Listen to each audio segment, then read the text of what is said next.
کرنے والے ہم میں سے کون ہیں جو نہیں چاہیں گے کہ ہمیں پتہ چلے اس بات کا کہ اللہ کی توجہ ہماری طرف ہے، وہ ہم سے راضی ہے یا نہیں ہے، اس کا چہرہ رحمت، چہرہ شفقت ہماری طرف ہے یا ہم سے کسی اور طرف پھر گیا ہے۔ ہر کوئی چاہے گا کہ پتہ ہو کہ اللہ مجھ سے راضی ہے یا نہیں۔ اس کو آقا علیہ الصلوۃ والسلام نے بیان فرمایا، اس کے لیے ایک پیمانہ دیا، ایک کرائیٹیرین دیا، اور وہ کرائیٹیرین ایسا ہے کہ آپ میں سے ہر شخص اس پیمانے پر ناپ سکتا ہے اور اس سوال کا جواب لے سکتا ہے، کسی سے پوچھنے کی ضرورت نہیں ہے۔ یہ ایک ایسا کرائیٹیرین ہے کہ اب اس کے ہوتے ہوئے آپ کو کسی عالم کے پاس، کسی مفتی کے پاس اور کسی استاذ کے پاس، کسی ماہر متخصص کے پاس جانے کی ضرورت نہیں ہے، کسی کے پاس جا کے پوچھنے کی ضرورت نہیں ہے کہ مجھے کوئی بتائیں، مجھے پتہ چلے کہ اللہ مجھ سے راضی ہے یا نہیں۔ حضور علیہ الصلوۃ والسلام نے ہر امتی کے لیے ایک کرائیٹیرین دے کے اس کے ہاتھ میں دے دیا اور فرمایا وہ کیا ہے؟ علامت اعراض اللہ تعالی عن العبد، کہ اگر اللہ رب العزت نے اپنی رحمت کا چہرہ پھیر لیا ہو اپنے بندے سے، توجہ ہٹا لی ہو، تو اس کی علامت کیا ہے؟ آقا علیہ السلام نے فرمایا اشتغالہ بما لا یعنیہ، وہ پھر غیر ضروری اور فضول باتوں میں وہ شخص مشغول ہو جاتا ہے۔ اب یہاں بما لا یعنی ہے، یعنی جو چیزیں غیر ضروری ہیں، بے معنی ہیں، جو چیزیں فضول ہیں، جن چیزوں نے اس کے آخرت میں اس کے کام نہیں آنا، جن چیزوں نے اس کے دین کو فائدہ نہیں پہنچانا، جن چیزوں نے اس کے اعمال کو اور اخلاق کو فائدہ نہیں پہنچانا، جن چیزوں نے اس کے ایمان کو برکت نہیں دینی، جن چیزوں نے اسے اللہ کے قریب نہیں کرنا، جن چیزوں نے اسے دین کے اندر تمکن اور مضبوطی نہیں دینی، وہ ساری چیزیں لا یعنی میں آتی ہیں، وہ غیر ضروری ہیں، بے مقصد ہیں، فضول ہیں، لغو ہیں۔ اگر بندہ خود اپنی زندگی میں روزانہ معمولات کو دیکھ لے، ہر روز کا، پھر ہر ہفتے کے، پھر ہر مہینے کے، ہر روز کے معمول کا دیکھے کہ اگر تو اس کے شب و روز ان اعمال میں اور ان افعال میں اور ان کاموں میں گزرتے ہیں جن کاموں سے دین کی خدمت ہو رہی ہے، جن کاموں سے اللہ راضی ہو رہا ہے، جن کاموں سے وہ بندہ اللہ کے قریب ہو رہا ہے، جن کاموں سے اس کے علم دین میں اضافہ ہو رہا ہے، جن کاموں میں اس کے نیک اعمال میں اضافہ ہو رہا ہے، جن کاموں میں اس کے اندر ایمان کا نور بڑھ رہا ہے، جن کاموں میں اس کی سنسیریٹی اور اخلاص میں برکت ہو رہی ہے، جن کاموں میں اس کے فرائض جو اس کے ذمے اللہ اور اللہ کے رسول نے دیے وہ ادا ہو رہے ہیں اور گناہ سے بچ رہا ہے، اگر تو اس طرح کے کاموں میں اس کے شب و روز مصروف ہو رہے ہیں جو کام دین کے لحاظ سے با مقصد ہیں، با معنی ہیں، وہ کام اسے کسی نیک منزل تک پہنچائیں گے، اللہ کے قریب لے جائیں گے، اس کو نجات دلائیں گے، دوزخ سے، گناہ سے بچائیں گے، اس کے لیے خیر پیدا کریں گے، وہ خود پیمانہ ہے، ناپے، صبح اٹھ کر رات بستر پہ جانے تک پورے دن کے جو اوقات اور ساعات ہیں ان کو پرکھ لے، ناپ لے۔ اگر تو وہ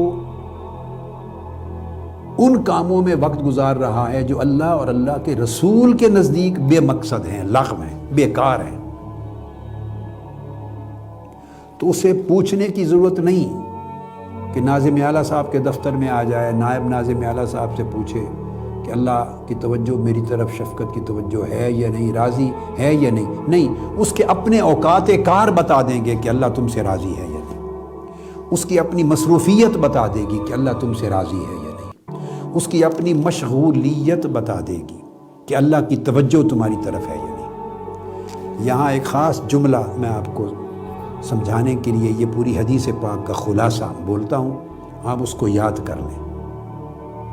اگر بندہ دیکھے اپنے شب و روز کا مطالعہ کر کے، وہ اپنے شب و روز کے معمولات کو دیکھے اور ایک جملہ بول رہا ہوں، یاد کریں اور یاد کرائیں سب کو، معمولات کو دیکھ کر یہ تعین کرے کہ کیا اس کی سارا دن اور رات جو کام کر رہا ہے، جو اس کی مشغولیت و مصروفیت ہے، اس میں اس بندے کی توجہ اللہ کی طرف ہے یا نہیں؟ اس کے کاموں کی توجہ اللہ کی طرف ہے یا نہیں؟ اس کی مصروفیات کا چہرہ اللہ کی طرف ہے یا نہیں؟ اس کی اشغال کا، مشغولیت کا چہرہ اور رخ اللہ کی طرف ہے یا نہیں؟ اگر تو دیکھے بندہ کہ میری توجہ اور میرے کاموں کی توجہ اللہ کی طرف ہے، تو سمجھے اللہ کی توجہ میری طرف ہے۔ اگر دیکھے کہ بندہ میں اللہ کی طرف متوجہ ہوں، تو جان لے میں اس لیے متوجہ ہوں اللہ کی طرف کہ اللہ میری طرف متوجہ ہے۔ اگر اللہ رب العزت میری طرف متوجہ نہ ہوتا تو میں اللہ رب العزت کی طرف کبھی بھی متوجہ نہ ہو سکتا۔ چونکہ اللہ کی توجہ ہماری طرف ہے، اس لیے ہماری توجہ اللہ کی طرف ہے۔ چونکہ اللہ ہمیں یاد فرما رہا ہے، اس لیے بندہ اللہ کو یاد کرنے کے قابل ہوتا ہے۔ چونکہ اللہ اس بندے سے محبت کرتا ہے، اس لیے بندہ اللہ سے محبت کرنے کے قابل ہوتا ہے۔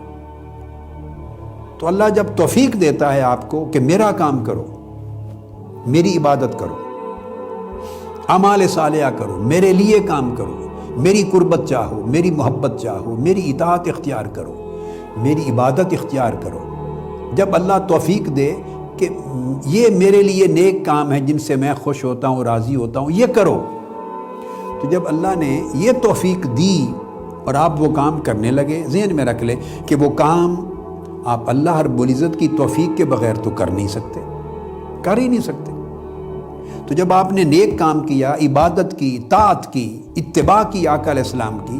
علم دین حاصل کیا، طہارت کی، وضو کیا، تقوی اختیار کیا، پرہیزگاری اختیار کی، دین کی تبلیغ کی، حلقہ قائم کیا، اجتماع منعقد کیا، محنت کی، درود پاک پڑھا، گوشہ درود کا اہتمام کیا،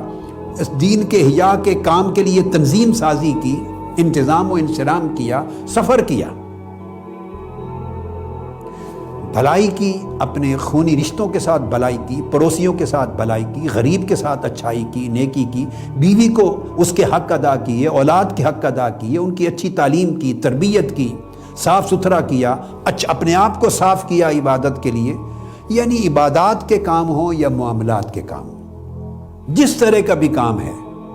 اگر آپ دیکھیں کہ میرے کام کا رخ مولا کی طرف، اللہ کی طرف ہے، میرے کام کا چہرہ اللہ کی طرف ہے، میرے کام کی سمت اللہ کی رضا کی طرف ہے، تو سمجھ لیں کہ اللہ کی شفقت کی سمت بھی میری طرف ہے، اللہ کا چہرہ عنایت میری طرف ہے، اس کا چہرہ رحمت میری طرف ہے۔ چونکہ اس نے جب ہمیں توفیق دی یہ کرنے کی، تو توفیق تبھی دی نا کہ اس نے پہلے ارادہ کیا، ہمارا ارادہ کیا، انما امرہ اذا اراد شیئا، اس نے ارادہ فرمایا۔